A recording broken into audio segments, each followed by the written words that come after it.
സാമിനെ Bobby Chemmanur International ഗ്രൂപ്പിലേക്ക് വരവേൽക്കല്ലേ. Okay, thank you very much.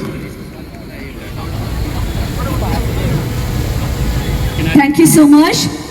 Next നമ്മുടെ ചെയർമാന് വേണ്ടി ഡോക്ടർ ബോബി ചെമ്മണ്ണൂരിന് വേണ്ടിയിട്ട് ഒരു സ്പെഷ്യൽ ഗിഫ്റ്റുമായിട്ട് ഒരാൾ ഇവിടെ വന്നിട്ടുണ്ട്, മിസ്റ്റർ ഷമീർ കിനാശ്ശേരി. അദ്ദേഹം മൊണാലിസയ്ക്കും ബോച്ചയ്ക്കും ഉള്ള ഒരു ഗിഫ്റ്റ് ഇവിടെ ഹാൻഡ് ഓവർ ചെയ്യാണ് ഒരുമിച്ച്. എന്തോന്നുക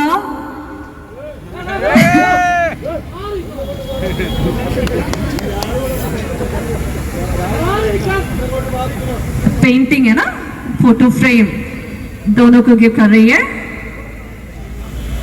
thank you so much, thank you so much. നമ്മുടെ സ്റ്റേജിലുള്ള മീഡിയ ആൻഡ് ഇൻഫ്ലുവൻസേഴ്സിലുള്ള റിക്വസ്റ്റ് ആണ്, എല്ലാവരും ഒന്ന് താഴെ ഇറങ്ങാം. എല്ലാവരും സ്റ്റേജിലുള്ള എല്ലാവരും ഒന്ന് താഴെ ഇറങ്ങാം. ഒന്ന് ജസ്റ്റ് ഒന്ന് കോപ്പറേറ്റ് ചെയ്യാൻ റിക്വസ്റ്റ് ചെയ്യാണ്. ബിക്കോസ് നമുക്ക് എല്ലാവർക്കും അറിയാം ഇന്ന് വാലന്റൈൻസ് ഡേ